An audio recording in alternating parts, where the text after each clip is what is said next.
Hi there everyone, Lars here from Camille's Harem. Not just a podcast for novice writers by novice writers, but also a YouTube channel by novice writers for novice writers. Because writing is an adventure, it's more fun with friends. And just as I promised, I am already coming out with my analysis and review of Amazon's The Rings of Power Episode 2. Now, just like with the previous review and analysis that I did, I'm going to be breaking this up into various parts. I'm going to be doing a spoilery overview of what all happens here in this episode, so that way those of you who didn't watch it, you at least understand what's going on.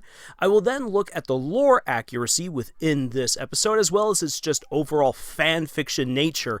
The first episode basically set us on a trajectory of pure fan fiction. We are so far off the rails now. Everything is burning. Everything's coming apart.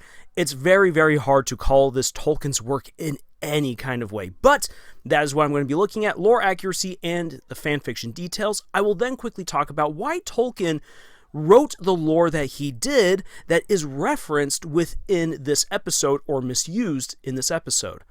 Then I will have a look at this episode as if it were purely original content, as though Tolkien never existed, The Lord of the Rings was never written, so on and so forth. How good is this story as a standalone? I really want to know. And in my previous review, I said, it's a really good first draft. And we'll see how it continues to pan out here in episode 2.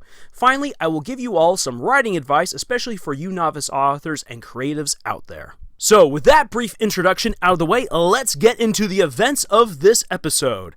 I'll be honest, this episode's title, Adrift, fits it really, really well, and maybe not in the best way, because you're kind of adrift amongst multiple storylines that all rotate really, really fast.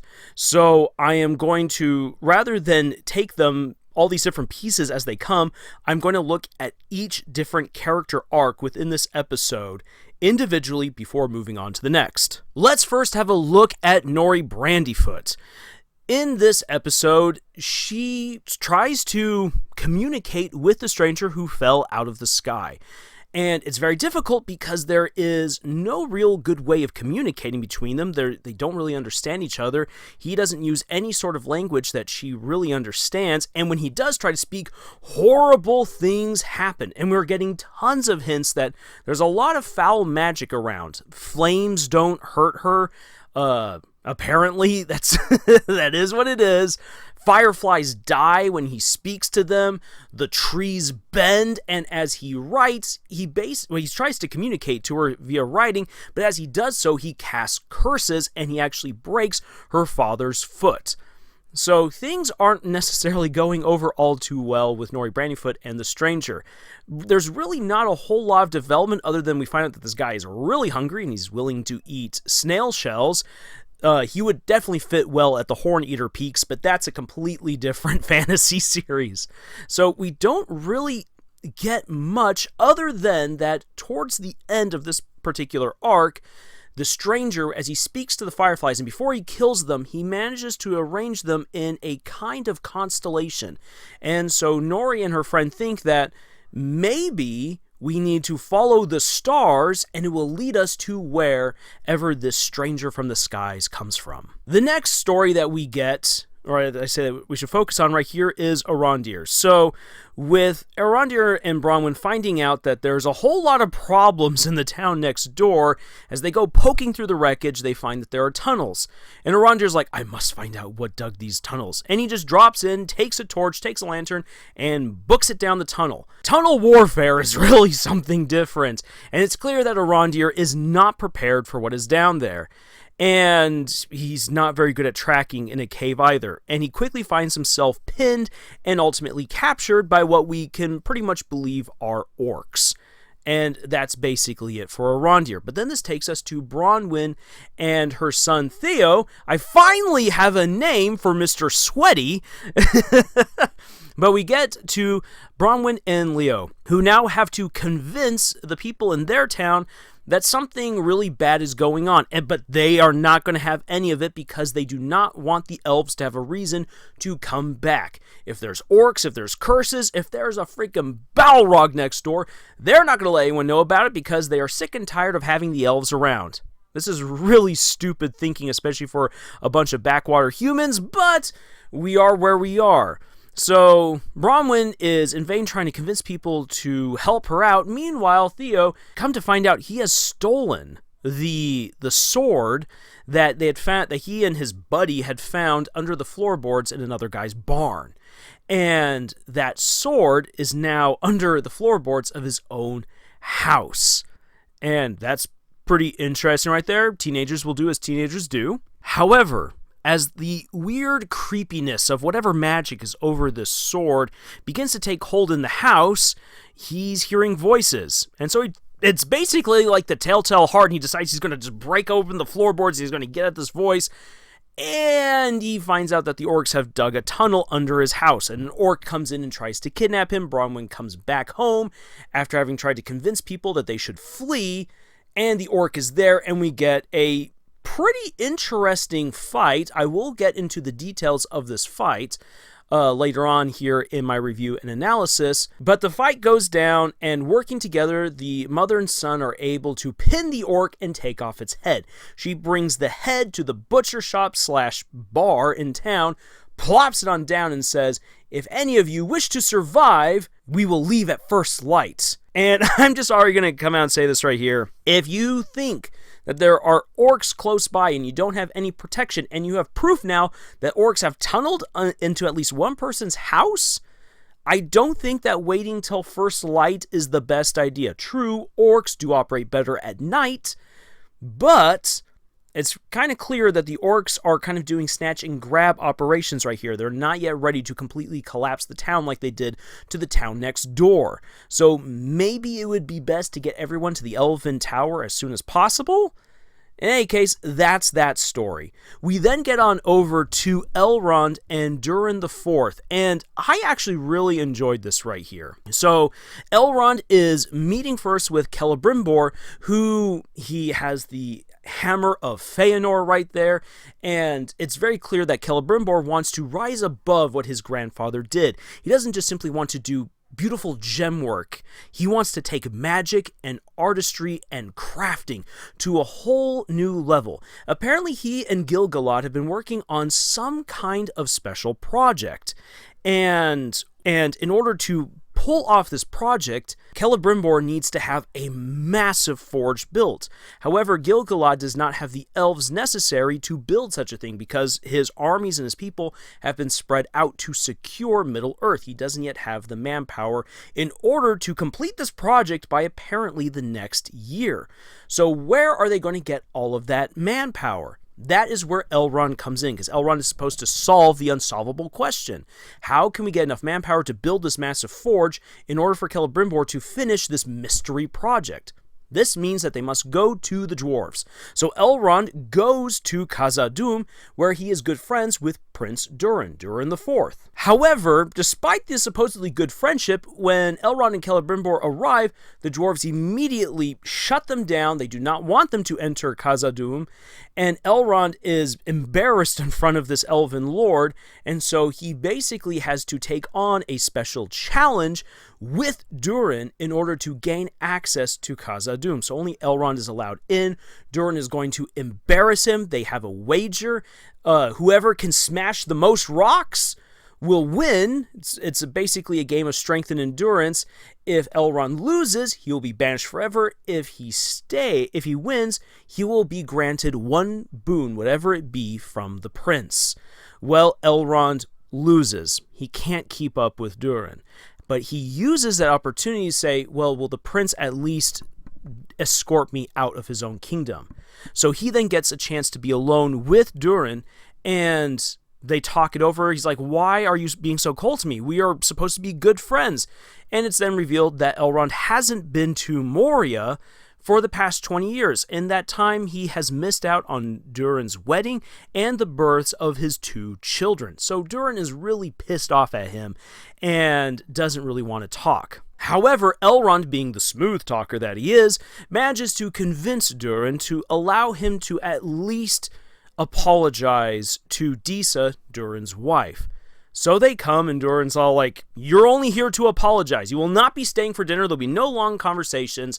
and Disa immediately takes to Elrond. Elrond is able to sweet-talk his way into the home, and it's actually a really good, happy home setting. They have dinner, you get to see the little dwarf kids, and very importantly, there is an elven tree that is growing underground, and it is a sign of friendship between the elves and the dwarves. So Elrond has actually been doing a lot of great diplomatic work to bring together the two races, at least with how Rings of Power has situated the relationship between the elves and the dwarves. And Elrond manages to finally really give a good heartfelt apology to Durin and Disa. Durin accepts, and he's like, okay, you have a request. Tell me what this request is, so that way I know if I'm going to bring it actually to my father or not, because my father is a very busy dwarven king. Well, Elrond gives the request to Durin, and Durin and his father, Durin III, are unsure whether or not they should trust it, and they think that the elves are actually trying to steal one of their great secrets, and we're introduced to a mystery box, where it's unsure what the dwarves have inside it. Is it Mithril? Probably not. Is it a Silmaril? It might be, especially considering that now in this episode, we actually have talks about Silmarils, rather than in the first episode in the prologue where we should have gotten that stuff.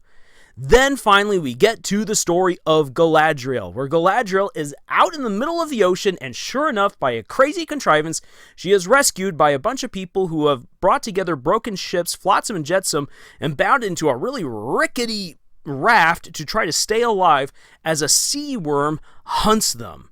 And the sea worm, of course, finds them. It kills everyone except for Galadriel and a human by the name of Halbrand. They get caught in a storm, and Halbrand saves Galadriel. And thus, a kind of mutual respect is forged. And maybe also because Halbrand actually shouts down Galadriel when Galadriel's like, I will find these orcs, I will destroy them, and I will fulfill my quest of vengeance, and you, Halbrand, will help me. And this all comes about because she starts prying into his personal life, and she's like, you must have come from some kingdom that's now been destroyed. Let me know where you come from, and I might be able to help you out. And Halbrand shuts her down beautifully. It's just like, I am not going to include you in my story. That is my personal business, and I will not be your tool for personal vengeance, because I can tell that pride is eating away at your heart. And I'm like, I already like this character a whole lot because he's standing up to this lady and he's shutting her down. Well, the two of them, after surviving the sea worm and surviving the storm and everything like that, they pass out, and they are then saved by a Númenórean ship, most likely helmed by Elendil. And that takes us to the end of this episode. Alright, so let's dive into the lore accuracies and inaccuracies of this crazy fanfiction right here. I am happy to say that there is more than 5% lore accuracy in this particular episode. Again, there are characters, Elrond, Durin III, Durin IV. There was a character named Disa, however, she was a princess within the line of Durin, and not just some resonance singer. There's, of course, a character named Galadriel, there's characters of Gil-galad, Celebrimbor, and so on, and the places are all canonical. However, the events are not. So, oh man, it's so frustrating right here. So, let's start having a look at some of the things that just really popped out at me. Again, we could be here for hours going over every single lore inaccuracy and what Tolkien actually had intended. So I'm going to focus on some of the big ones right here, and I'm going to address the issue of the Silmarils. Like I just said, this should have been brought up in the prologue of episode 1, that Morgoth had killed the Noldor High King and had stolen the Silmarils and had run away with them, for which the Noldor swore a vengeance pact and were led by Feanor to go and get revenge. And this led to a whole slew of horrible deeds that basically got the Noldor exiled and cursed by Mandos, one of the Valar, that they would not find rest or peace or victory on Middle-earth, and that the Silmarils would end up being the doom of the House of Feanor, which proved to be true. Feanor would die in battle would die shortly after landing on Middle-earth in battle against Morgoth's forces. All of his sons would perish horribly, and even his grandson, who is honestly, Celebrimbor is honestly a really great guy, would die by Sauron's hand. Now, the Silmarils themselves are very important, not just because, hey, they have the light of the trees, but the fact is that these gems were perfect. They were patterned after the anomaly of Galadriel's hair that perfectly caught the light of the trees of Valinor. And these gems were then hallowed by the Valar themselves. And Feanor would wear them as a crown when he went to feasts and to parties and special events amongst all of the elves, just to show off how amazing he was. And Morgoth grew jealous of him because Morgoth, up until that point, was the greatest craftsman in all of creation. And here was an elf who had outdone him. And Morgoth was like, I will destroy the greatest creations of my siblings, and then I will steal the greatest creation from the elves, and I will wear it as a crown to show that I am the rightful ruler of all of Ilúvatar's creations. That was what Morgoth was thinking when he did this. And so when he destroyed the trees alongside Ungoliant, there was a chance to save them. It would have required that the Silmarils were taken and then destroyed, and the light pulled from the broken gems and fused back into the trees to bring them back to life. Had they been able to do that, they could have saved the trees. Alas, they couldn't, and so through the magic of the Valar, they were able to sing them to blossom new fruits that were then used to forge the sun and the moon. Now then, the Silmarils, because they become this emblem of just this ancient world, Morgoth is basically the one who makes them become these great things simply because he says these gems signify who gets to rule Middle-earth.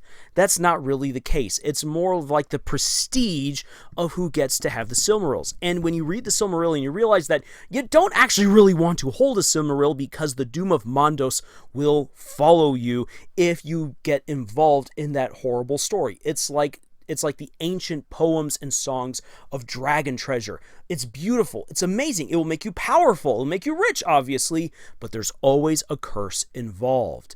So there's a lot of fantastic history wrapped up in the Silmarils, and they're just kind of thrown out there, and Celebrimbor is almost like, yeah, I want to be able to surpass Feanor, and I'm going to do it with something different than gems.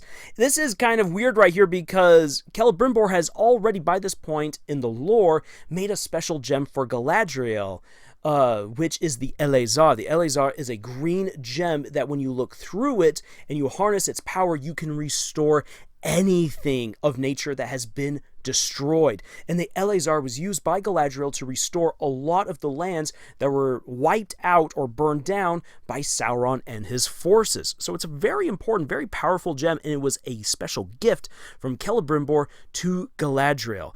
Celebrimbor is a fantastic gemsmith, and true, he wished to create yet greater things. However, when he started doing the ring lore, when he started creating the rings of power, they were meant as a means of unifying the people as well as granting them power to preserve their realms against Sauron and his dark forces. Now then, obviously, there's a little bit more that goes into that because Sauron was actually helping them to create the rings. He was right there in their presence, but under the guise of Anatar.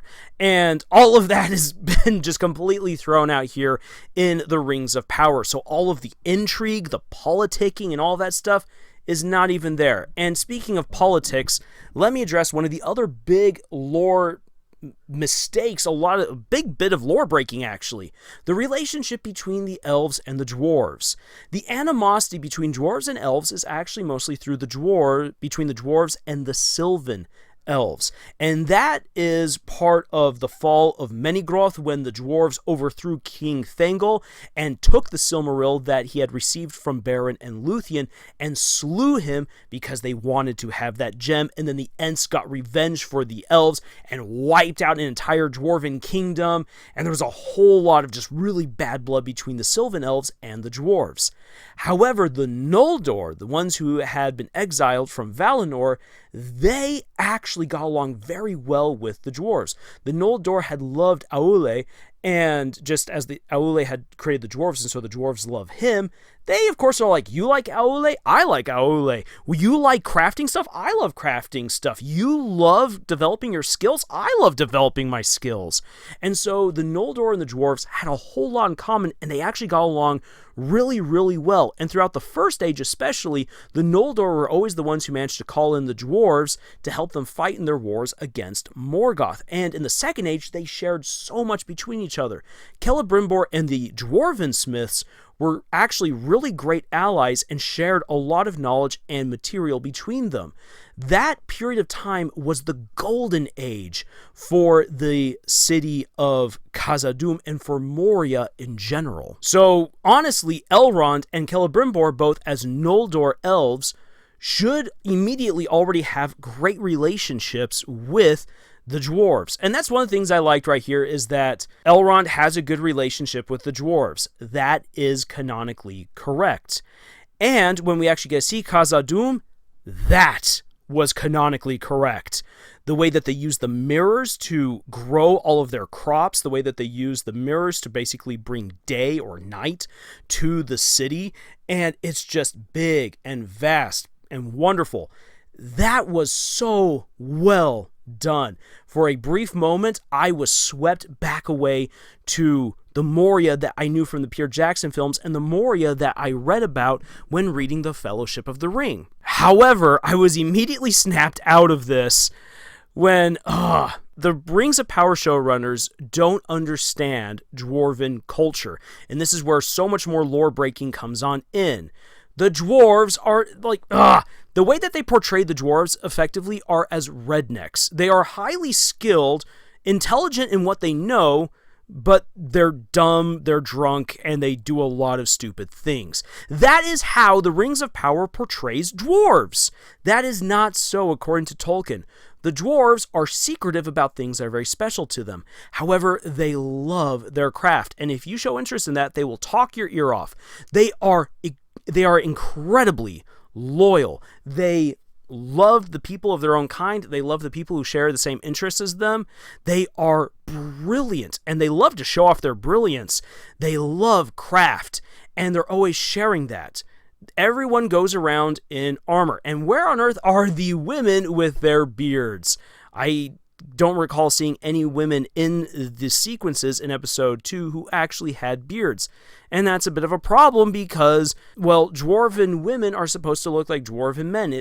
What it requires is for you to really know who these dwarves are to be able to spot the difference. And that comes from Aule not understanding what Ilúvatar's children were supposed to look like. So he came up with what he thought they might look like, and he created dwarves, man and woman dwarf alike, with beards, because that's what he thought they should look like. And on the subject of Aule, the dwarves would never use his name so cavalierly as they do here in episode 2, because they love him and respect him so much. It's basically like within the Christian religion, thou shalt not take the Lord thy God's name thou shalt not take the Lord thy God's name in vain.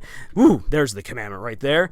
That's basically what it's like for the dwarves. Aule is special to them, so they would not throw his name around like that. They would be incredibly respectful. And whatever their religion is, they keep that very secretive because that is theirs. Because it is something very special, very precious to them, as being the one race that was created by one of the Valar and as the adopted children of Ilúvatar. Now, another thing that this episode actually does get right is that we do have sea worms. There are sea monsters. And I really liked actually seeing this monster in motion. That was really awesome. I'm kind of surprised that it didn't go out and eat Galadriel or Halbrand. There's probably a reason for that, probably because Halbrand's Sauron, but that's besides the point right now.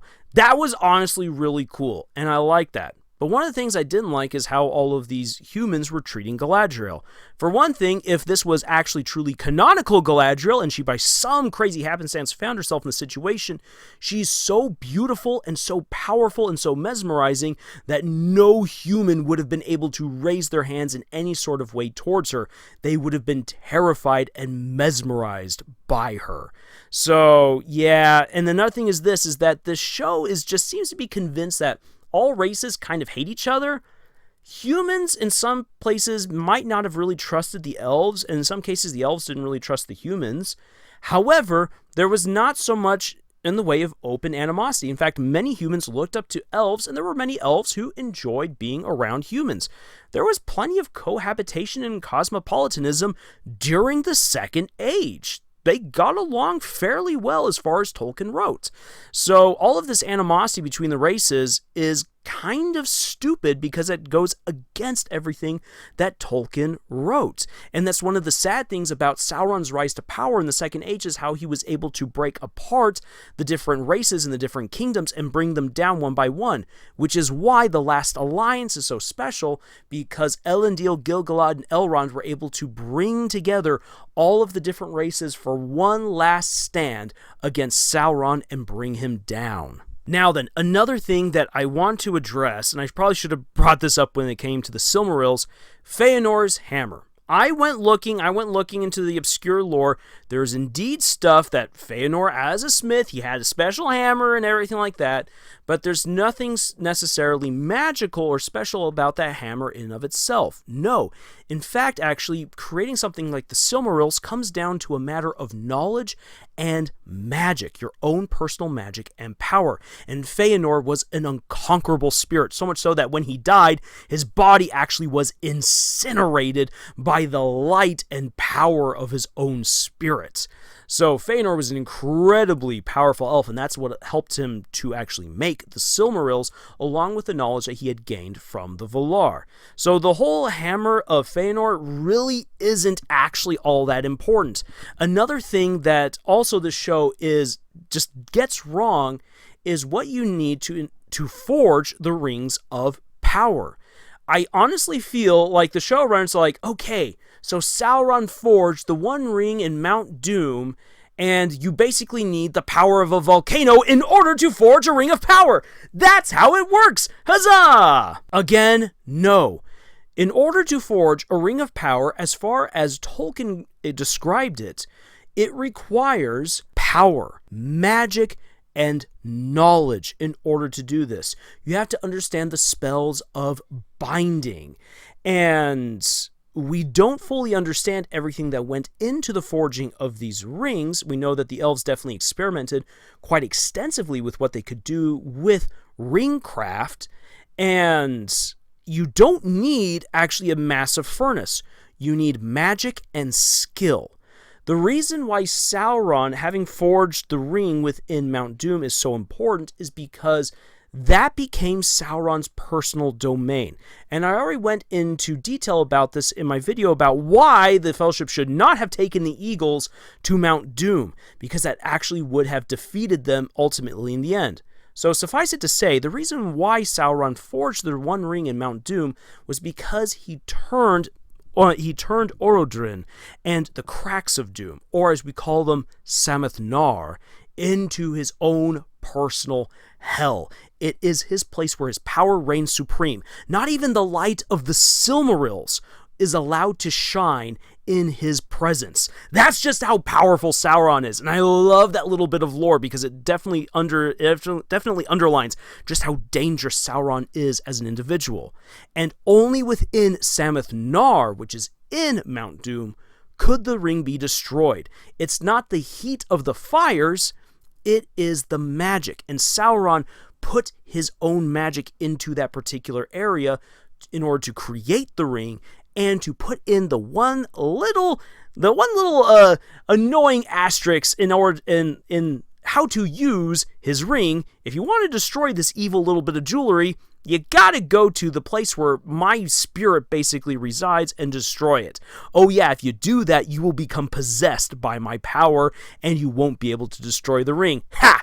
Gotcha! So while it is actually kind of cool that Celebrimbor intends to build this massive forge in which to make the Rings of Power, he doesn't actually need that massive forge. The smithies within Eregion would be enough. The smithies within Moria would be enough. The smithies within Rivendell or within Lothlorien, and of course obviously over Mount Doom, would be enough to make the Rings of Power. And also, again, on the subject of magic, this is something that we have to understand. Magic is born out of music and willpower. That is the magic that originally created the entire universe. So when characters are wielding magic within the story of The Lord of the Rings, whether it be the Third Age, Second Age, or First Age, the most powerful magic is wielded through song.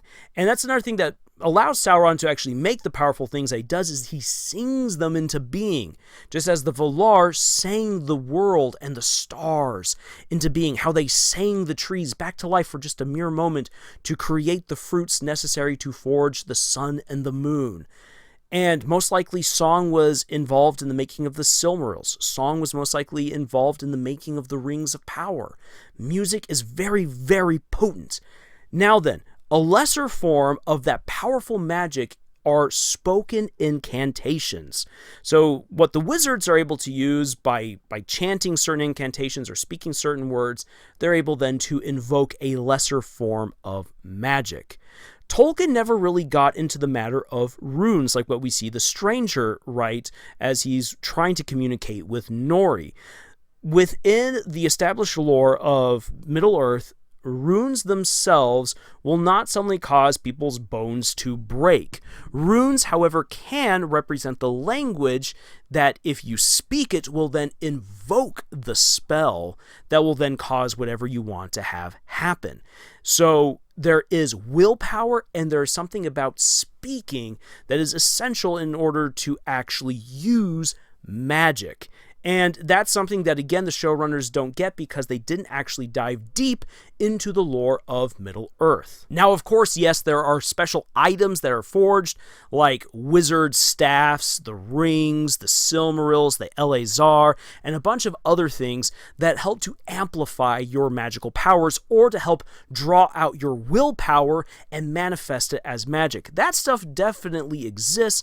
However, again, that is crafted through the skill, the knowledge, and the personal power of the individual who made that. Now, if that sounds a little bit frustrating because I'm not giving you the exact formulas on how to make your own Rings of Power, that's because Tolkien wrote a soft magic system, meaning that we don't have very clearly defined rules that stipulate exactly what should happen in each instance in which you are using magic.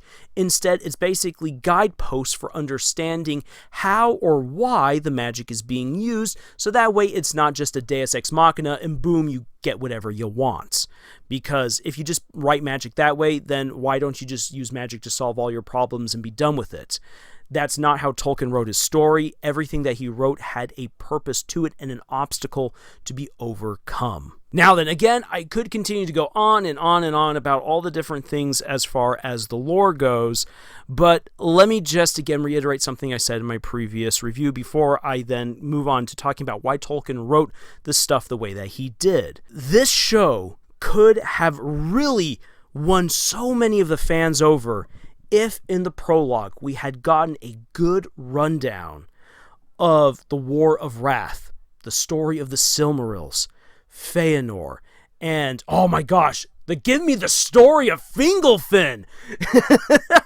There is so much there that would have just won people over and just been like, this is why it's so important that Sauron be hunted down, because he is the servant of this kind of evil that did so much that almost overthrew all of creation.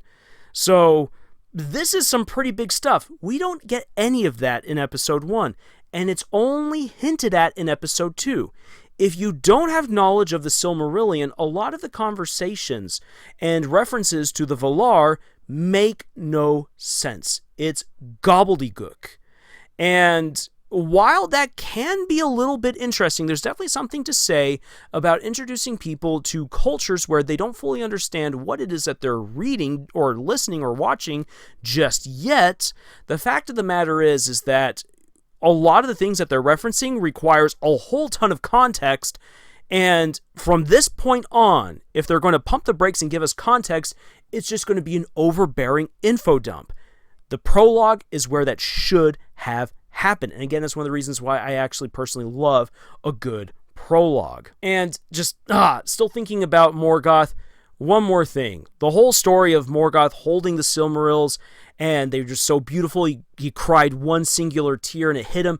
It hit the gems, and he could see who he truly was. Yeah! Oh, no. Here's the problem. The Silmarils were hallowed. And so actually what happened is that when Morgoth stole the Silmarils, they burned his hands. And the pain was so intense, it followed him throughout the entirety of the First Age, and as far as we know, would plague him for all eternity, because as such an evil being, he touched something so pure and so precious that he could not even handle it, which is why he needed to have the Silmarils bound into his crown in order to show off to everyone. So while the Silmarils held a certain kind of awe-inspiring power over the people who saw them, because of the Doom of Mondos, if you possessed a Silmaril, you're basically going to suffer for it. Even Beren and Luthien, who would later on get back the Silmaril that they had taken from Morgoth, that Silmaril, it increased their beauty. It made them just look amazing. However, it shortened their lifespans. So even though Beren and Luthien died happily, they could have had many more years together as mortals. So yeah, this whole thing about the Silmarils showing Morgoth about who he could have been, maybe there's a little story out there that I'm forgetting, but to my knowledge, that never happened. The Silmarils hurt Morgoth, and they became a pain for him to actually hold or to look at, so he just wore them as a prize. And so in a way, it actually makes it kind of horrible for him, because he started this vast war and so many people are going to die, and he actually can't even enjoy the gems that he stole. Alright, so why did Tolkien write all of these things the way that he did? Tolkien loved the story of Beowulf. There's a lot of epic poetry from the Dark Ages and medieval times that are basically the core inspiration for The Lord of the Rings. He used his knowledge of epic poetry and ancient myth in order to craft an original myth for England, since historically England lost a lot of its culture and mythology thanks to invasions from the Romans and then later on from the Normans, and we can even say to a certain extent from the Vikings. So all of that wiped out what could have been a very rich mythology and culture, and he wanted to bring that out thanks to his own knowledge of mythology and craft something unique for the people of England. And to think then about the Silmarils, to come back to something that I said, one of the core messages within epic poetry is that treasure that you get usually comes with a horrific price. If you are going to actually gain anything of long-standing consequence that is good in your life, you must work hard for it. No easy shortcuts. Sure, killing a dragon is really hard, but once you've killed it, all of that treasure and magic just immediately increases your status and stature. And one could argue that you earned it, but not from the point of view of how magic works, or of how dragons work, or even how humans work. And so as a result, you incur a price, you incur a curse. And the Silmarils, as basically a kind of dragon treasure, are a curse to anyone who basically possesses them after the Doom of Mondos is pronounced upon the Noldor. What this then comes down to is actually one of the core messages from Tolkien that we see in The Hobbit. If more people valued good food, good laughter, good company, the world would be a happier place. Tolkien wasn't anti-industrialism. Tolkien wasn't necessarily anti-progressivism in any kind of way. He didn't like how machinery destroyed the beautiful countryside, and he didn't like how people were losing values by trying to progress society so quickly. But that doesn't necessarily mean that machines are evil. In fact, the elves, the dwarves, the Númenóreans all use machinery. The hobbits use machinery, and it is used for good purposes. And advancing culture is a good thing because it promotes greater and happier lifestyles, at least we hope, for more people. That's all good stuff, but you can't take a shortcut. Instead, you must work hard, work honestly, and value the things that really matter. That is why Tolkien wrote this. That is the spiritual message within so much of Tolkien's work. And that is something that we don't see here in the Rings of Power. Where is that message? It's definitely not here. And as such, it's one of the reasons why the Rings of Power kind of feels like it's missing the soul of Tolkien. All right, now then, let's move on, shift gears, and let's talk about this episode as if it were a purely original idea and Tolkien and his works never existed. Well, here's the thing. It is in a way better than episode 1, and it's also worse than episode 1. Let me already say what my biggest gripe with this episode was, and it's actually a major problem that we see in recent books as well. It's that you're hopping between all of these different storylines, and you're not giving any of them time to breathe or become their own. Arondir's quest into the caves actually could have been gripping and horrifying if we had spent maybe a full 10 minutes, a concrete window of 10 minutes in the caves. Oh my gosh, you could have done so much with that. And then it would have told a good, concise story. Remember, a chapter or an episode must tell a smaller story that helps to advance the overall story. But it's really hard to get that here in this episode because we're hopping.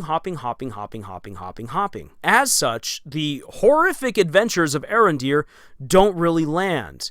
And the horrors that Bronwyn and her son Theo live through also don't really land, even though they put a lot of effort into making those scenes work because it was so choppy leading up to that the build-up was kind of lacking. And I think it was in part they did not want it to get boring with just Galadriel and Halbrand on a raft in the middle of the ocean, so they broke that up into really small chunks as well. And that's what's sad. You missed a great chance to develop a good horror side story. In fact, 2 good horror side stories. And we could have gotten great chemistry and great character interaction and development between Galadriel and Halbrand while they're forced to be alone on this raft, and we get time to fully settle into the claustrophobia of being stuck on a raft in the middle of the ocean with no hope of rescue. That is a fascinating story to tell right there. In fact, actually, there's a really good movie called Lifeboat that came out of World War II and is made by Alfred Hitchcock that uses that premise, and it is brilliant. Oh my gosh, watch that movie. It's so good. And what we actually see is that the story of Elrond and Durin the Fourth ends up becoming the strongest, best part of this episode because it was the one subplot that received the most continuous attention. And as such, you had the chance to really settle in and enjoy the culture of the dwarves and really understand the chemistry and the friendship between Elrond and Durin.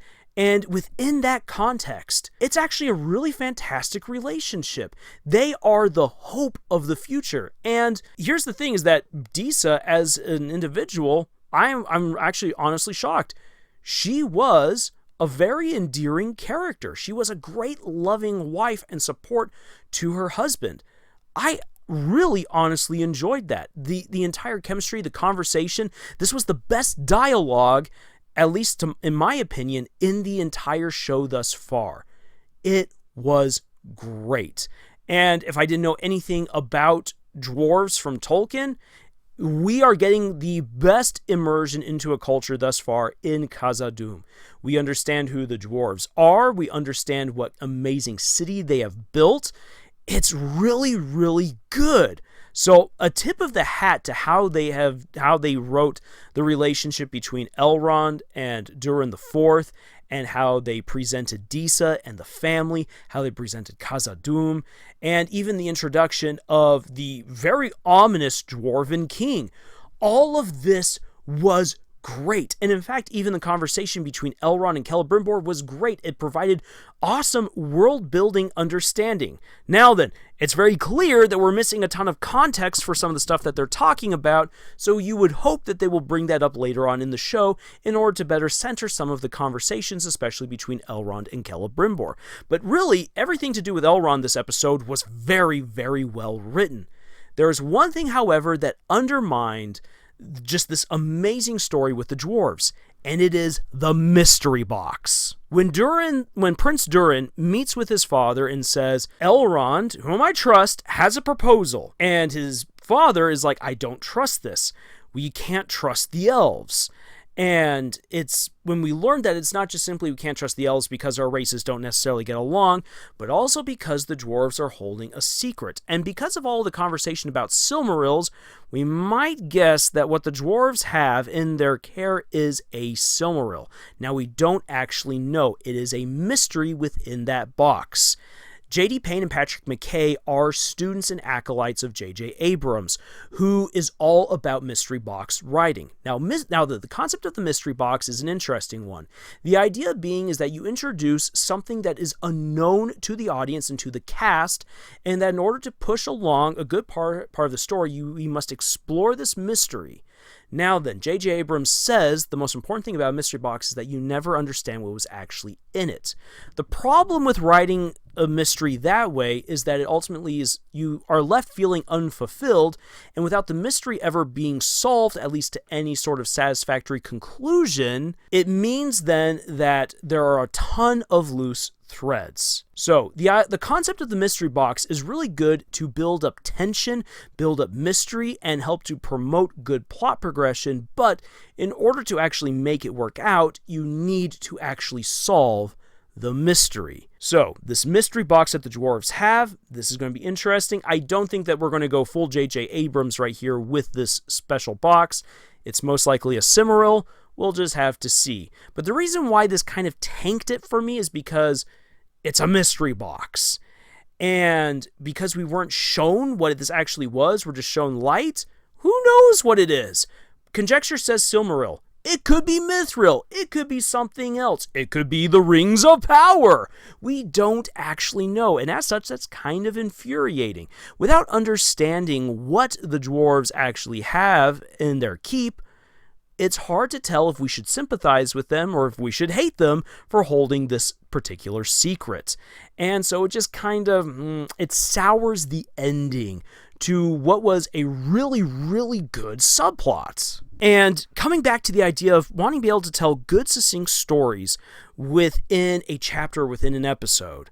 Ultimately, what we get here in episode 2 for Nori and for Galadriel should have been in episode 1, or episode 1 should have been mostly prologue, and then the stories of Nori and Galadriel as they end in episode 2 should have all been episode 2. So everything in episode 1 that happened to them and everything that happened in episode 2 should have either happened all in episode 1 or in episode 2. Splitting it up this way would basically mean if you're writing a chapter, you're like cutting the chapter in half and saying, that does it right there. We've got a cliffhanger. No, we actually don't have a good cliffhanger. You just stop telling the story halfway through. This is something that George R.R. Martin actually does all the time, and it is frustrating.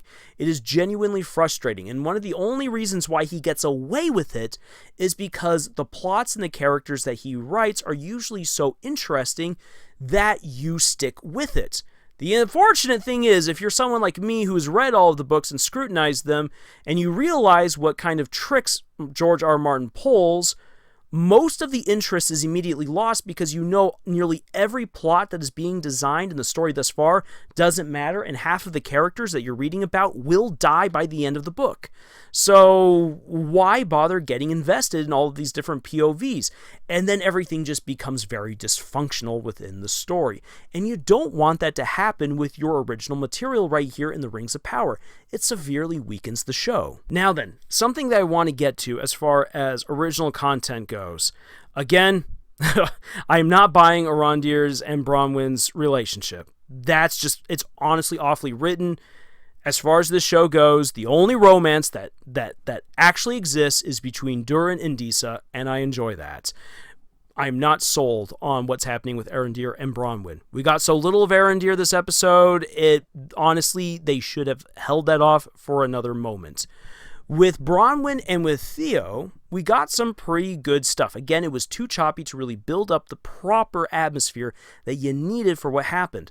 The fight between them and the orc, I liked how visceral it was, that it was very messy because you have two people who don't really understand what they're doing. That being said, as someone who writes a lot of fight scenes, and writes some pretty messy ones too, I was kind of baffled by what I saw and was laughing because it was a messy fight full of contrivances. And the thing is this, is that if you write a battle like that, or write a fight or a brawl like that, people pick up on it really quick, and it's very hard to go back and enjoy it. If you enjoy it the first time around, you've enjoyed it the first time around. And then it becomes harder and harder each time you go back to enjoy it because you begin to realize just how contrived it was. You can write a really messy, sloppy fight, and in fact, this sloppy fight would have worked out really well had the orc not been moving around with a blade sticking out of its back that somehow gets stuck in the staircase. That was stupid.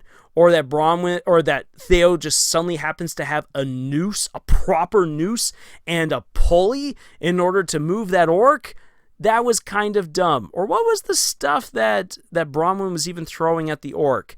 That was kind of messy. Could have been done really well had Bronwyn looked at the stuff that was all around her and been like, quickly scrambling as the orc is coming at her because she knows that she has some sort of powder that will stun the orc for just a moment. She finally gets it at the last second, she throws it, hits him, and then boom, he's stunned, and then it gives her a chance to shove the orc and try to get him pinned. Another thing is this, the orc throws a heavy table across the house. How come this orc can't break out of the staircase? It should have been easily able to walk out of a sword that's in its back. Now, granted, that would have made the orc bleed out. It's not a smart thing to do, but that was just really dumb. There's a lot of inconsistencies. Things were definitely contrived. And in a fight where Bronwyn's halfway across the room and she picks up a falchion and begins screaming, the orc, who is clearly in control of the fight, would have heard the scream, turned around, dodged, or moved its claws to grab her hands as she swings, stop the blade because it clearly can overpower her, and then either break her grip or break her wrist, take the falchion, and then kill her and then kill her son. That is what would have happened. When you're writing a story, you need to understand the strengths and the weaknesses of your characters and put them to use within your fight. It takes time to write a good battle, but if you do it just right, you can write a really good messy fight that brings out the strengths and the weaknesses. You could have had this orc still be incredibly powerful, and you could even still have Bronwyn screaming. And in fact, actually, what I would have had is I would have had Theo screaming bloody murder and pain from being slashed open by the orc's claws. And so the orc is like, ha ha ha ha, thinks that it's winning and misses Bronwyn's scream as she is closer and whacks off its head with the falchion.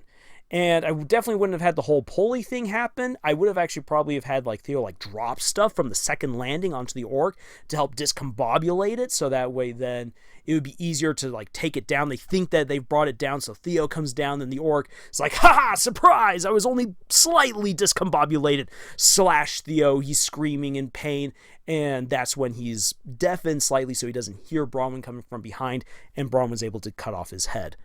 See, already right there, I'm just spitballing off the top of my head, and it works better than what we have there in the show. Now then, there are also plenty of other mysteries that are left at the end here of episode 2. The mystery of who is going to save Galadriel and Halbrand, the mystery of what is the sword actually doing to Theo.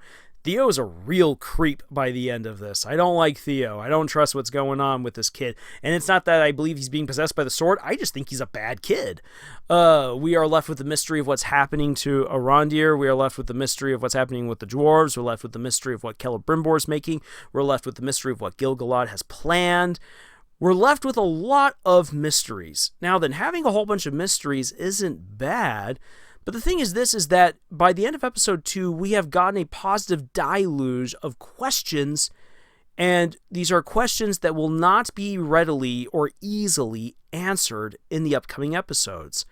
And the problem is that when you have so many questions so early on, unless this is a mystery story in which we are then supposed to hunt clues, and we are already then supposed to start piecing things together and speculate about the answers, those questions will get swallowed up in the adventuring and the fighting and everything else, and it will all start falling apart. So, while this episode actually is in many ways stronger than episode 1, it's unraveling really fast with its bad pacing, with how choppy it is, and by weighing itself down with so many questions and mysteries that we know will not get answered until far later. And when you have that many questions, that many mysteries, it's a whole lot to take in, and we haven't even met the other half of the cast just yet. So, woof, it's going to be a lot. So, at last, we come to my writing advice. I've already given you quite a bit of writing advice along the way. Be consistent with your chapters, be consistent with your pacing, and what this actually means is sometimes, and this has happened in my own writing, you might have a chapter that lasts only 5 pages, and then that's right next to a chapter that goes on for 17. And while that might sound like, oh my gosh, why don't you just combine them or something like that, remember, a chapter's meant to tell a complete, smaller story that helps to move the rest of the story along. And sometimes those smaller stories can be told very succinctly, very quickly, and sometimes they take a little bit longer. So your chapter sizes will vary depending on what you need to tell.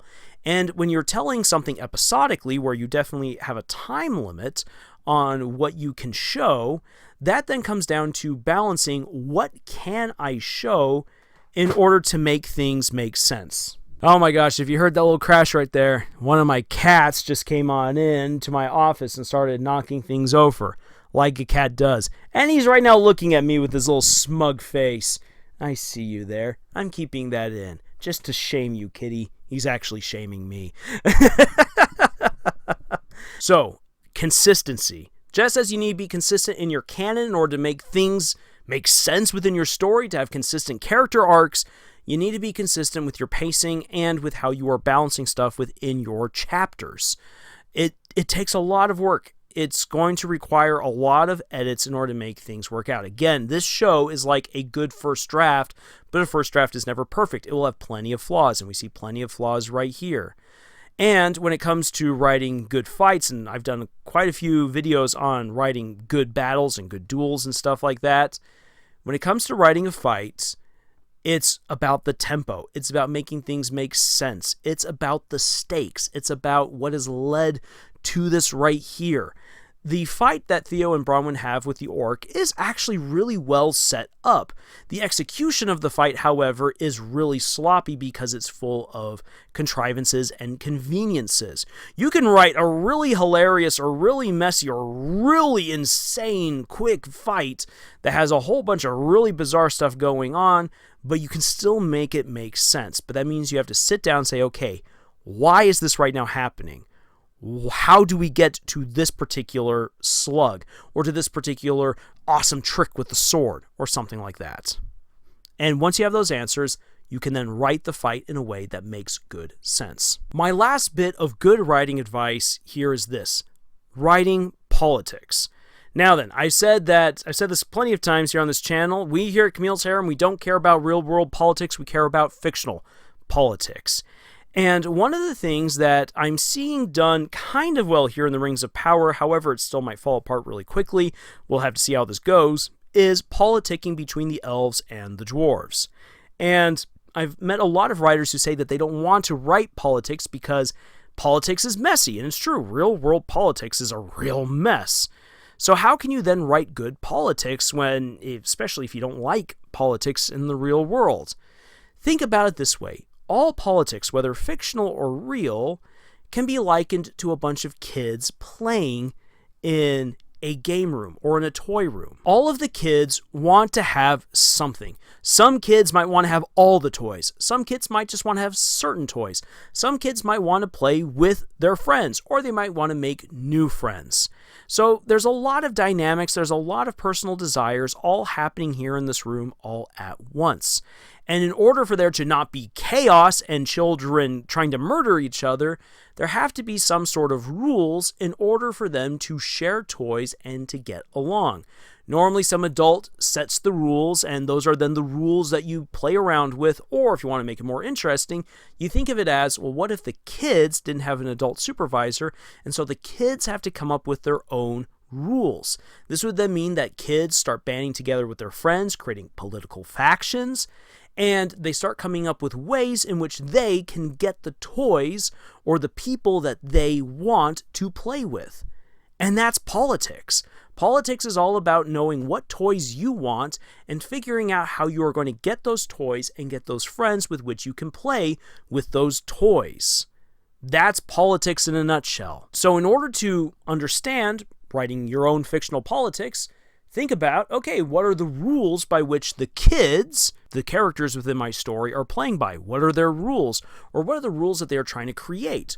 What kinds of alliances, what kinds of friendships are these different factions creating in order to succeed? Are they trading toys to get the toys that they want? Are they going to steal the toys? Are they going to share the toys? Are they going to make their own toys and really tick off someone else? Are they going to destroy the toys? There's so many different things that kids can do in a toy room, and it's the same thing with politics. So kind of take that example of kids in the toy room and just begin to translate that on over to what you want your characters to do. Or if you don't know what you want your characters to do, imagine them then as children and the things they want as toys, and then play around with it from there. And I guarantee you're actually going to see things in a whole different light, and it might make it really a whole lot easier to write your own fictional politics. All right, so that will do it for me and this review and analysis. There's a whole lot more to say about this show, but we would then be here for hours, and we've all got our own lives to live. I've got some books that I'm currently working on, and I need to give them a little bit of love, so yeah, I'm going to get on with that. But really, thank you for joining us on this adventure that we call writing. If you are an author who is looking for more writing advice or more insights, please check out our podcast, Camille's Harem, found on Podbean, iTunes, Google Play, Spotify, the works. If you're interested in our takes on Tolkien, we have a whole bunch of great videos here on our YouTube channel, as well as a bunch of other really great stuff, so please check that out. We also have writing exercises for all of you over at our Pinterest page, and we would love for you to join our growing community of authors. Links for all that and more are down the description below. And again, I really do thank you for joining us on this adventure that we call writing. And it's just great to be able to sit down and talk Tolkien. I might be angry with a lot of the things that the show does and how it disrespects Tolkien, but it's really nice to sit back and look at it from multiple points of view and talk about the great things that Tolkien wrote. So I hope that you will continue to join us for these videos, even if they're pretty long. And so, again, thank you, and I look forward to seeing you in the next one. And until that video, tschüss.